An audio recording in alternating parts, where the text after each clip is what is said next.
Hello, everyone, and welcome to the first Judson Press launch party and seminar with Dr. Kirk Byron Jones. My name is Cheryl Price, and I am the publisher of Judson Press. We also have Curtis Ramsey Lucas, who is our co host today, and also the one and only dynamic Dr. Kirk Byron Jones. So, again, welcome to everyone. We're so glad you're here.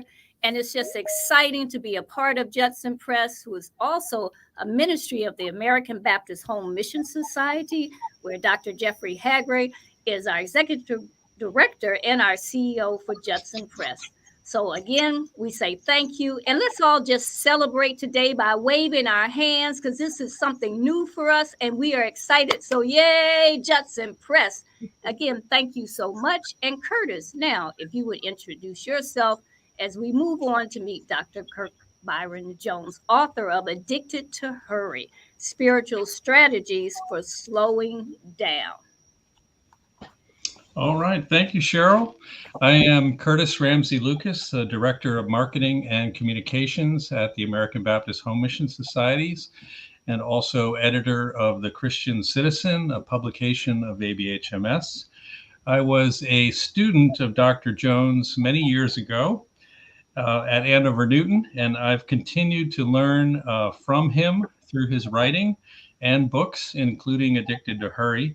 So it is an honor for me to be here today, to be able to be a part of this conversation with Dr. Jones on the 20th anniversary of this wonderful book. And with that, I want to invite Dr. Jones to introduce himself and to share with us a fun fact about himself.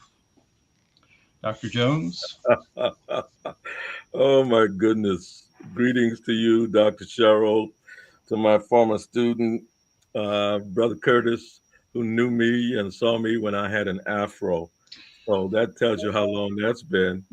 And to and to his dear wife, Carol. I remember them both dearly in classes at Andover Newton. And welcome to everybody who's with us. Thank you, Judson Press. Thank you, Judson Press. No Judson Press, know me as a writer. Over 20 years ago, I started out with Judson Press with the African American pulpit. Christy Pullen, shout out to the former publisher. And those folks back then, Aidson, they trusted me with that. And then we moved to a book called Rest in the Storm, which was, again, an act of trust. I had never written a book before. And so no Judson Press, no me. So I want to just say thank you, Dr. Price, to the current staff, Dr. Hagray, Dr. Rachel Lawrence, Lisa Blair, Gail Tull. Where's Gail? Gail was there about 20 plus years ago when I was there, so she would remember. And then there's a new marketing guru on the block. A big shout out to Jennifer Benton, who has really done a sterling job with the presentation today, all the background and everything. And I know that takes time. So thank you, Jennifer, for your expertise and your encouragement. And I'm just happy. I'm glad. I've been waiting for this with, as one pastor used to say, with tiptoe expectancy. I've been waiting for this with tiptoe expectancy. So let's do this. One thing for fun. You said one thing. I hang out with fun people like you. I love hanging out with folk who have this great energy, who they're not ashamed of their enthusiasm, and who just kind of love life. And I draw energy from that. So that's one of the fun things I like to do, is exactly what I'm doing right now. Well, all right, Dr. Kirk, thank you so much. Thank you, Curtis. And with tiptoeing anticipation, we're going to start with our first question. And yes, thank you to all the Judson Press team that you named, and just everyone who's a part of this. And thank you, Curtis, and definitely our guru, Jennifer, as well. And Shantae, I don't want to leave her out, because I know her and Rachel are also monitoring things on social media. So thank you to them. So your first question. Tell us what inspired you to write this book, Addicted to Hurry, the 20th edition. Thank you for the question and for the questions that you're going to raise, some of which I know, and hopefully there'll be some surprise questions. Um, I shared some of it on the video that we released, inviting persons to come. Uh, Over 20 years ago now, I was just in a rhythm that actually started when I was a boy preacher. I started fairly early in my teens, and it wasn't rare down in the South to have young preachers, and there was a novelty about it also. But I was committed, and it led to a life that was a lot, and that more and more, faster, faster became my mantra for living. So I wrote the book because it caught up with me one night in my 30s. And I won't tell that story. That story's in Rest in the Storm. But it caught up with me, and I burned out. I burned out. Um, the great James Baldwin, one of my writing, and I've got some writing mentors posted on my wall. Great James Baldwin said, not everything that is faced can be changed, but nothing can be changed until it is faced. But nothing can be changed until it is faced. And so, addicted to hurry was my facing my own addiction to hurry that was leaving me amid accomplishments and achievements, and amid a lot of joys and fulfillments. It still left me fatigued, frustrated, and a gnawing, strange, amidst it all, a strange dissatisfaction. And so I wrote the book that I needed to read, uh, and stumbled upon a solution. Uh, necessity, it said, necessity is the mother of invention. I needed a change, Dr. Price. I needed a change, and hopefully we'll be talking about that change as we continue our conversation today. Well, thank you for that. And that reminds me also, you wrote the book based on a change and things that you needed. What insights can you share with us that the viewers and the readers who are going to purchase this book from judsonpress.com can glean, insights into their own lives about addicted to being so, things just hurrying and rushing along so much? What will they share, and learn from your book? Hopefully from addicted to hurry, and the conversation really started with Rest in the Storm. I coach writers, and I tell them that pay attention, because maybe there's a seed in the first book that needs to be developed in subsequent books.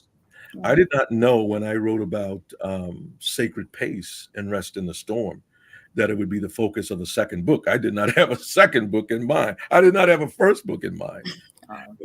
But that sacred pace alternative, a solution to hurry, that I found in the life of Jesus. I noticed Jesus's pace was not harried, not hurried. He was not overdosing on overcommitment. He was not addicted to hurry. There was a lot of patience in Jesus's ministry, a lot of noticing, a lot of deep listening. He took his time.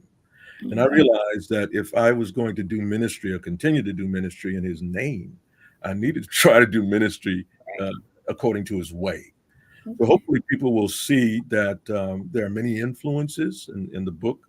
We talk about the influences to hurry. There are many. Some are cultural and external. Some are very internal. Some people are running because of parents who ran, or because of a cultural expectation that says you have to be twice as good to be accepted. So there are a lot of reasons for running, and some that are very compelling and convincing.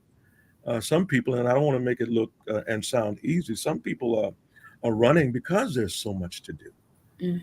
Fiscal, there are financial reasons why some people just. So there are a lot of influences, many of them understandable. But it leaves us, and I got the other thing. In addition to looking at the influences, we look at the maladies, the resulting negatives that are physical, that are mental, that are emotional. The cost is too high, and then hopefully they will be compelled, Dr. Price, by what I call living at a sacred, savoring soulful pace, a Mhm. pace with more grace, more space, more patience, more clarity. Uh, that kind of pace is possible. It Okay. takes some time, but it's possible. The book gets into to that. Right. Well, one of the things that it also makes me think about how you mentioned about Jesus in terms of just you stop to look at and examine the scriptures out. Jesus didn't hurry, didn't rush. In terms of like our relationship with God, how do you think our hurrying and scurrying around, and sometimes people can also be too slow about things and so they miss out, but how does just rushing or not always taking the time like we should to do things affect and impact our relationship with God? And I'm glad you said you inferred that some people are too slow, because when I talk about hurry, I'm really talking about chronic hurry. There's a place for when I think of and I talk about some of the good sides of hurry, right? In emergency situations, we don't want the fire truck to move at a snail's Right. pace. I'm a sports fan, and so I've grown up playing football and loving speed, right? And so there's a beauty, the hurry that accompanies enthusiasm, watching kids, the play, so there's a hurry that's a part of the dynamism of life, the joy of living. But we're talking about a chronic hurry when Mhm. we're hurrying for no reason. But we move into it. We do it, and that's the kind of chronic hurry that I found eventually debilitating. Mm. When it comes to God, I'll give you an example. Our relationship to God. I was, and I'm blessed, very blessed, and I continue to receive invitations. I love going out and speaking in various venues. I was at a church one Sunday morning and a guest preacher, and it was really tough because it was a morning service. That's fine, early morning, about 9, something like that, or 8 maybe. Things were happening like this, Curtis. They were moving through the liturgy so fast. And part of me wanted to stand up and yell. And I almost did it. Stop! Stop! You're going too fast. I later found out that they were, quote, moving hurriedly because they were trying to get out of the way of Sunday school. We have to Mm. get out of the way of Sunday school. And so they thought they were being responsible. But what was compromised was, as I write on page 23 in Addicted to Hurry, and I'll quote it. How can we experience sacred absorption, awe, and awakening? Mhm. How can we experience sacred absorption, awe, and awakening if we do not have time to pay attention? Rushed sacredness is a hoax. Mm. Rushed sacredness is a hoax. So, yeah, Okay, thank you for that. And also, when you're talking about having a chronic, hurriedness and so forth, for persons who are, I'll just say, like in their 20s and 30s, how would you and what do you say to them, or how would you address persons to think about trying to and plan for a more balanced life where they're not having to rush or to move at a pace that helps to create a balance, way of living. As you said, sometimes you do have to rush and sometimes we need to slow down, but trying to keep a balance. What would you say to them? I would quote uh, one Howard Thurman, Mm, yes. and I'm pausing because I shudder to think what my life would be like had I not. Uh, and I started to say, and this is a teaching moment. I started to say, had I not run into Howard Thurman. Now, there are ways in which our very language Hmm. is um, not purposefully, not deliberately, but I didn't need to say run into. All those little kind of things make for chronic hurry. But reading his centering moment, reading other works by Howard Thurman, listening to his tapes. I knew of him, but I didn't know him. Mm-hmm. But I was so transformed by his writings and his way and his Right. life, his autobiography with Yeah. head and heart that I started teaching. Curtis may remember this, or maybe I started teaching at Curtis after you left. I spent over a decade teaching a course on Howard Thurman.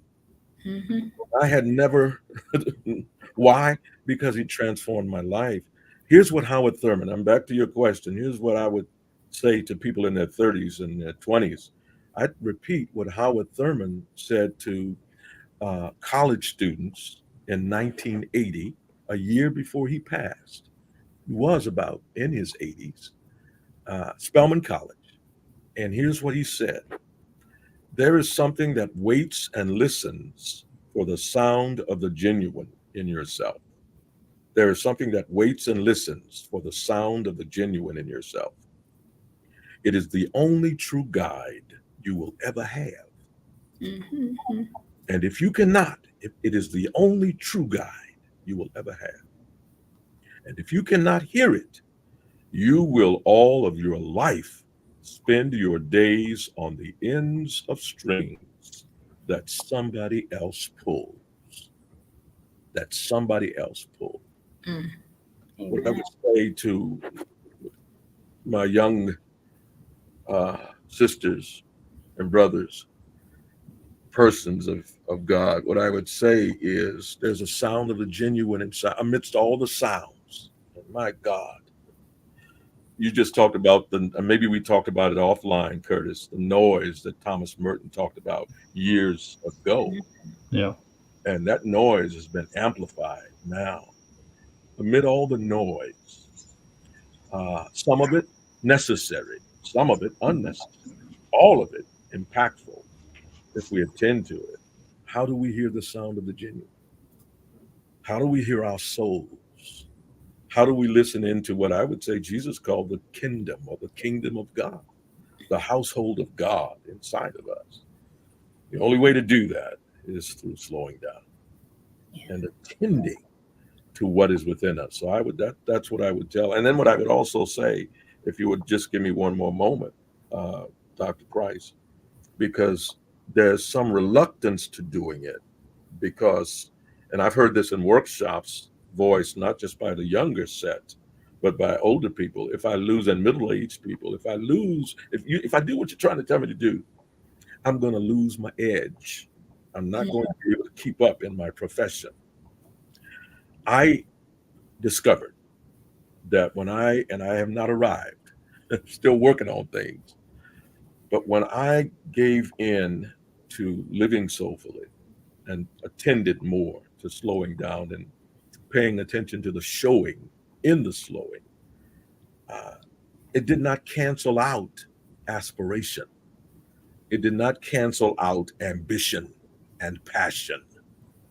It actually unleashed a creative dynamism I never knew I had. So on the backside of living less harried and hurried and frantic and rushed and fragmented is a creativity that I don't have the words to express. Amen.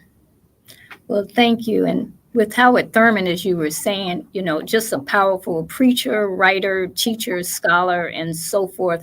I remember he also, in one of his books, talked about just the power of presence. That sometimes we rush to want to say something to comfort someone, but sometimes it's just our presence, just being there, and just so much we can learn of just having that quiet, still moment as well, to just being there for someone, not trying to think of so many words, but our presence is very Absolutely. important. And it's also a ministry gift and tool as well Absolutely. that God has given us to be present. So we thank God for that. And now I'm going to ask Curtis if he would start also sharing his questions with you, and then we'll eventually, also invite our viewers to put things as well in the chat so we can have that. And before we leave, I want to make sure I touch bases with you, Dr. Kirk, on your poetry that you also have in the book, because y'all may not know, but Dr. Kurt is a poet too. So thank you so much for sharing. And Dr. Curtis. Thank you, Cheryl. Um, Dr. Jones, you mentioned this sacred, savoring, soulful pace, and that's really a thread woven throughout this book and throughout your writing, the importance of developing that. So one practice you encourage in Addicted to Hurry is what you call seeing slowly. Can you give us an example of seeing slowly from the book? I would be happy to, my friend. And for those of you who have the book, and please, by all means, purchase purchase the book. My family will be you will be blessed. My family will be grateful. I will be grateful. My grandchildren will be grateful. But I Judson Press will be grateful. Um, I man, watching Jesus. I've been preaching about this. We preach, right? We preach about it.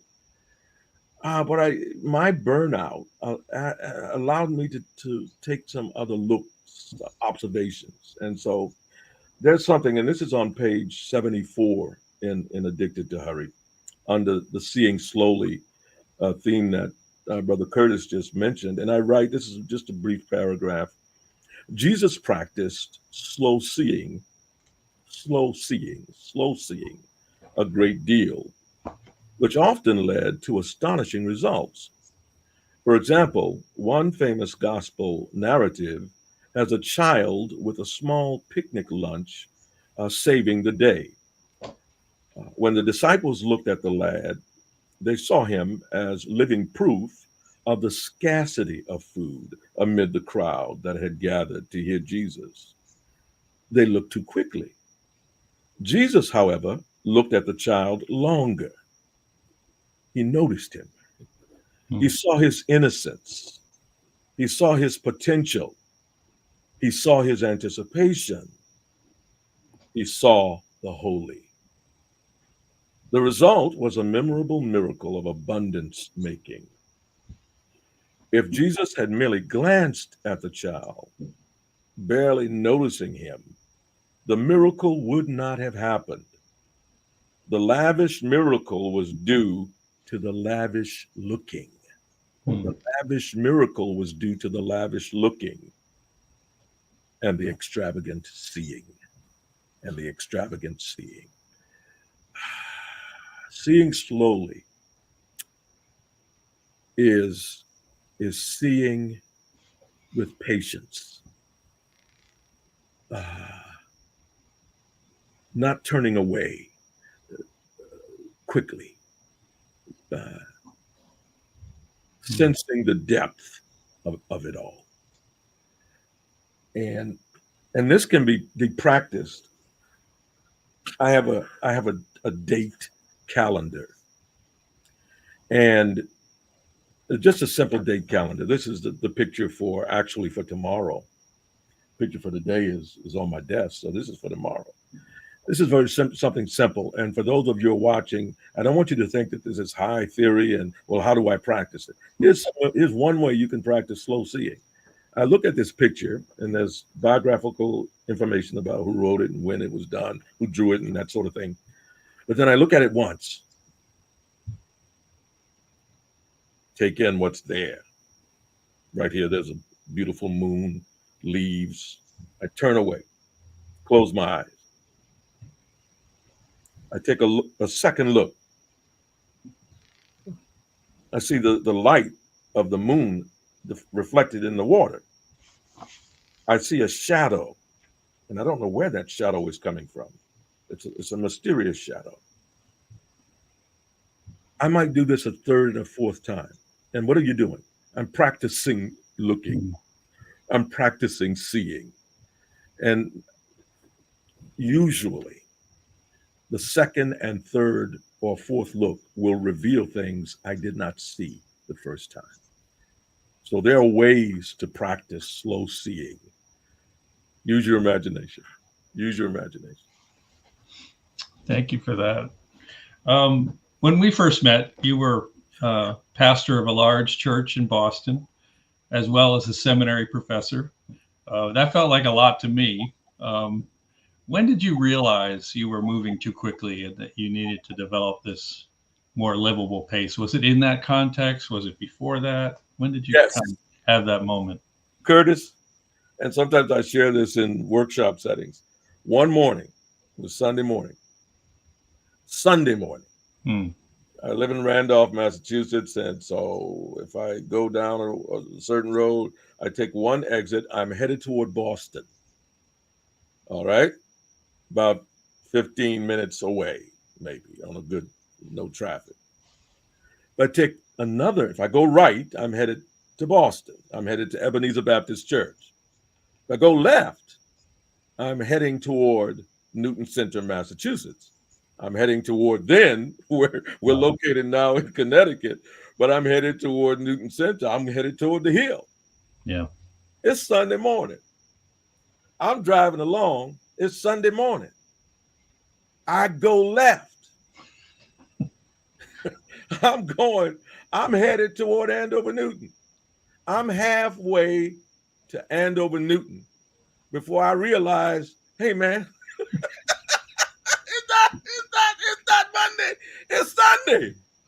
So I had to, and I don't know if I was, I'm laughing now, but hey, I don't know if I was late. Mm. I don't know what impact that stressful moment had on my ministry that day, but I know one thing, that was a wake-up call. Mm. And I realized that I was not fully present. Going back to presence, Dr. Cheryl. And speaking of presence, I'm to the point now where I would rather be fully present to less, Mm. partially present to more. I'd rather be fully present to less than partially present to more. Attendance does not mean presence. Yeah. I was in the car. I was in attendance, but I wasn't present to the moment. I would have made the right. So that was it, Curtis. Mm. I realized, you know what? Suppose I had driven all the way to the school Mm. and gone to the class, and nobody's there. So that's what happened. That was the wake up call, sir. But then you would have been moving at a very seriously hurrying pace to the church. I would be. Look, I'd have got a ticket. That's right. Try to get to Ebenezer. It was big, man. I look back now. You're talking again. This is all now. Is it over 20 years ago? Over 20 years ago, and yeah. You also write about there being something within us that takes offense at speed. What is that within us that takes offense at speed, that wants to slow down? Our souls. Mm. Our souls. Page 114 in though your soul may be than familiar reality. You are not a stranger to soul moments when you smile for no reason, know something for sure without having learned it, or feel peace amid broken pieces. Your soul is manifesting itself. Your soul is your hidden reservoir of limitless wisdom, peace, and joy. Your best guide for setting priorities, your best guide for setting priorities and living at a sustainable pace. And living at a sustainable pace is your soul. Your soul is the part of you that God held last just before, the part of you that God held last just before releasing your free flight into the world. What's inside of us, Curtis, is our souls. And our souls say, slow down. Our souls say, there's power in peace. Our souls whisper, there are few things in life more dynamic than a rested spirit. Our souls, Mm. the wholeness, the part of us, the part which thirsts yearns for wholeness for us. That's what we grieve when we Mm, live like this. Yeah. yeah. I have one more question, but I do want to open things up to folks who are watching us online. If you have a question, I would encourage you to enter that in the chat, whether you're on Facebook or YouTube. And hopefully, we'll have a little time at the close here for some questions from the audience. Um, you write in the book that you have an evening ritual of asking two questions. And the questions are, what grew and made you stronger? And what thrilled and enchanted you most? What is the significance of those questions for you? My evening questions, and I'll take the opportunity to say as well, it's been small rituals for me, everybody, to live at, and you may call it something else. You may not call it a sacred, savoring, soulful pace. You may call it something else. Imagine your alternative and create small little habits, rituals that will help to transform you. It may be looking at a picture, it may be asking questions, it may be having certain inspirations on your walls, whatever you can do, lighting a candle, listening to music, small rituals, having what I call during the day peace pockets, where I take 15 minutes just to do what? Chill, listen to some Ella Fitzgerald, some Duke Ellington, or just be. Life is not just doing and producing, it is that, but it is also being and beholding. Being and beholding. Life is not just climbing mountains of achievement. Life is also resting in waters of contentment. Going back to Dr. Price, we've got to find that balance for ourselves. One size doesn't fit all, but God does not need our exhaustion. God does not need our exhaustion. My two questions. My two questions. Yesterday, what's grown me today? Uh, where did I find enchantment today? What thrilled me? I write at Yes to Grace on Facebook regularly. Yes to, Hmm.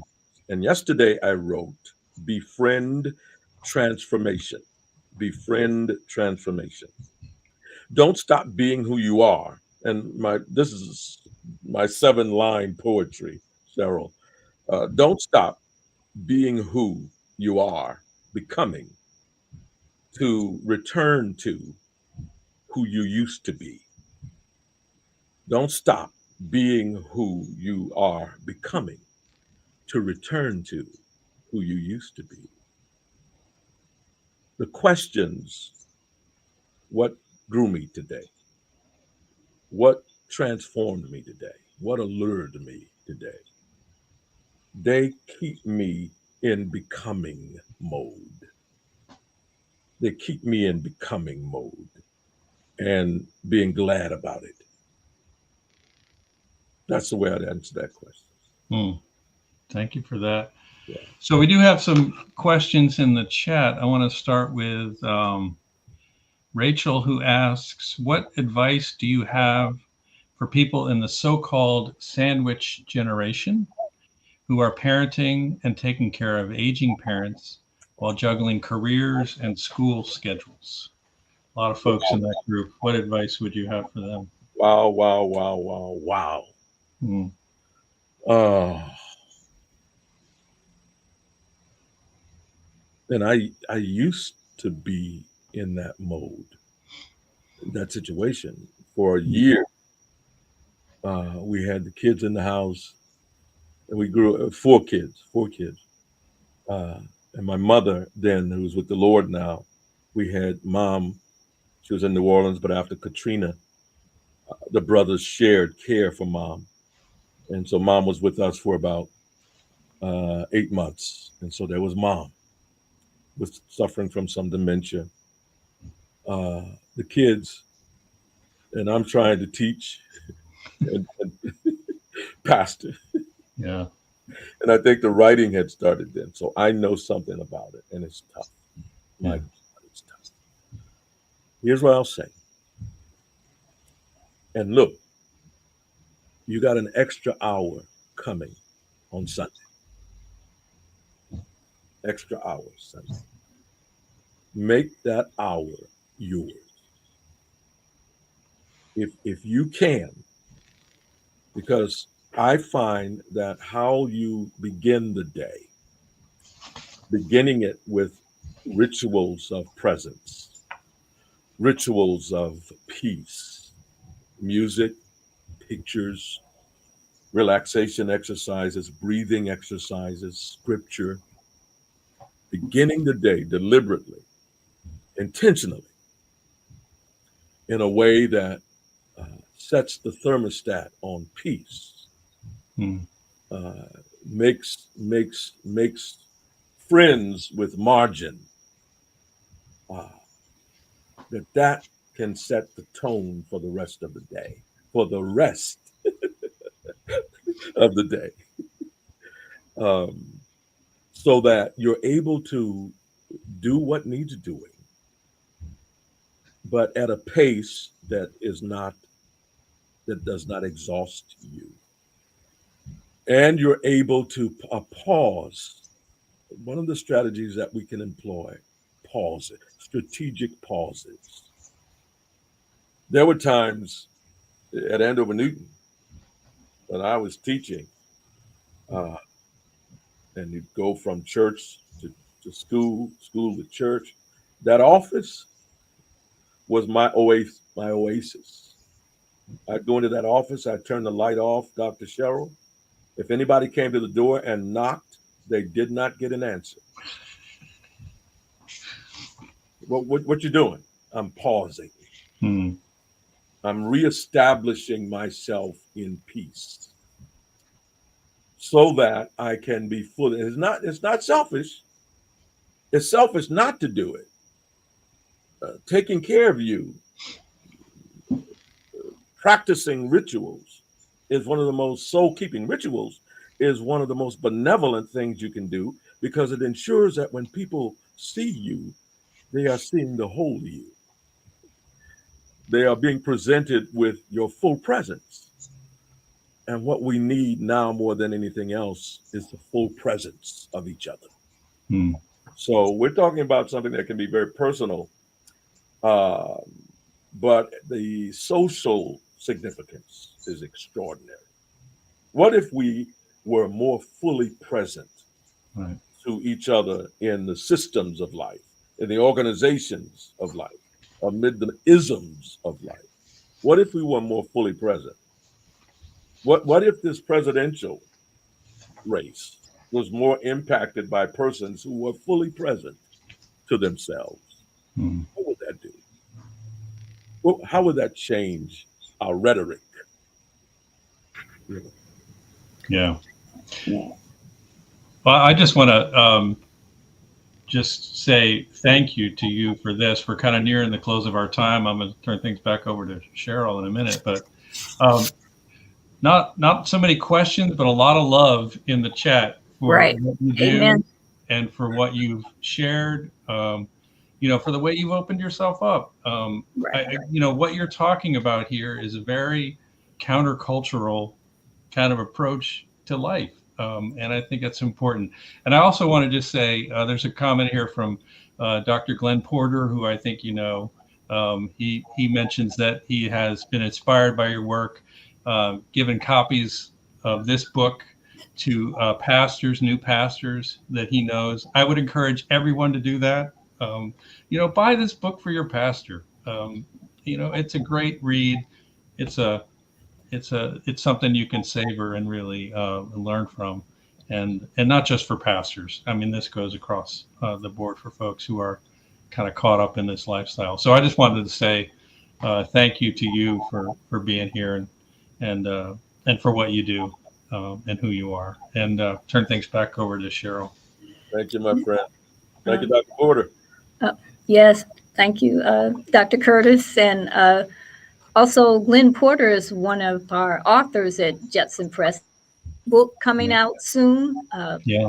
About Black History Month, a journey with Jesus through Black History Month. And we're looking forward to him sharing that as well, being one of our authors as we have our book club, which is coming up starting in January, and also having a launch party for his book and other authors. So we're just thankful for this opportunity for you to start us off. And I know just as we wrap up, I wanted to ask you to explain a little bit, talk a little bit about your poem that's on page 119 about the unrest tears, excuse me, unrest tears, and what that, I guess, what that means to you. And I know it's in response to what you said that sometimes you have to think through and make decisions, and tears do happen Oh when my goodness.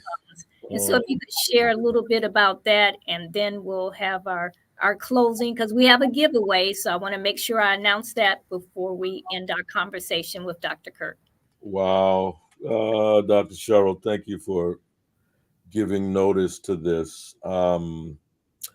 Unexpected tears for a world broken yet blessed, for beloveds gone yet here in heart, for burdens realized yet made more bearable, for not really knowing why yet noticing. I'll read it again. Unexpected tears for a world broken yet blessed, for beloveds gone yet here in heart, for burdens realized yet made more bearable, for not really knowing why yet noticing.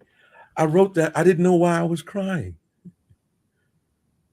I was in a devotional moment and I didn't know.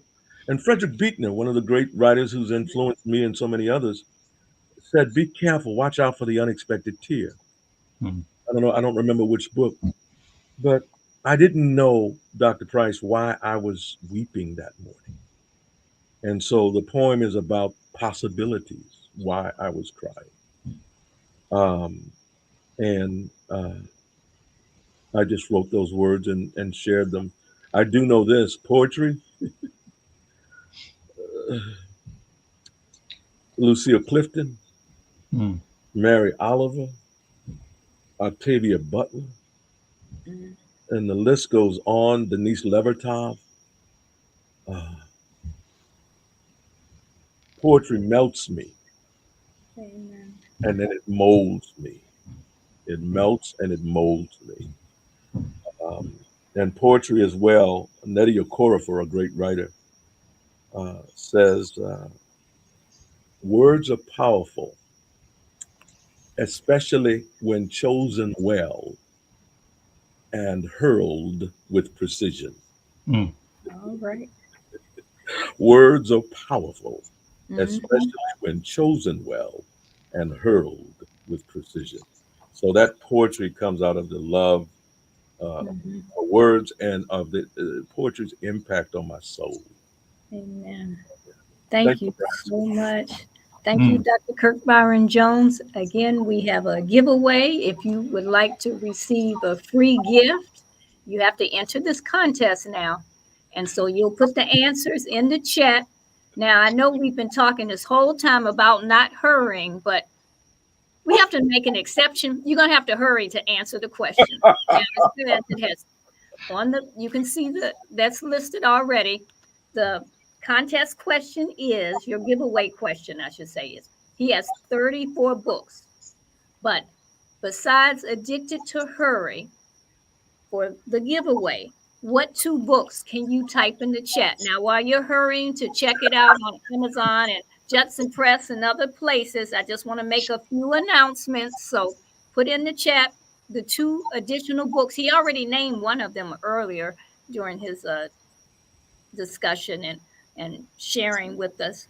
So you put those in the chat, and Jennifer will monitor who answers first. But I just want to remind you of the book club. Judson Press is starting January, this coming January 2025. Also, we will have new books coming out for next year. And for those who are authors of Judson Press, we're starting something new called the Authors Club. And so those persons will receive special benefits because they've been published with Judson Press. Also, we're having something called JP Insiders for persons who can subscribe and get different information from the authors, have a talk time with the authors as well. So we'll have more information coming. And again, we just want to say thank you to all of you and God bless. And let's see, Jennifer has 2 winners, I think, already. All right. Mhm. So Jennifer, can you share with us? And you can just make a nice little ticker tape there and put it across. Yeah. Okay, don't forget you have to list 2 books, not just one. You have to. I think we do. I think we do Oh, have one Reverend there. Yeah. Brandon Adams is the first one. Maturity Department and Rest in the Storm and Holy Play. He's got a whole list of them. So thank you, Yeah. Reverend Adams, for being the winner. And you will receive your free copy. Got it upside down. Free copy of Addicted to Hurry. So we have to make sure we get your address and everything. And Jennifer will be able to get that information out to us. So thank you for everyone who participated. Again, thank you all. And this has been such a wonderful inaugural event. God bless you. Thank you again, Dr. Kirk Byron Jones. And we're just grateful to God for this opportunity and EBS as well. And so again, thank you, everyone. Have a great day. God bless. Bye-bye.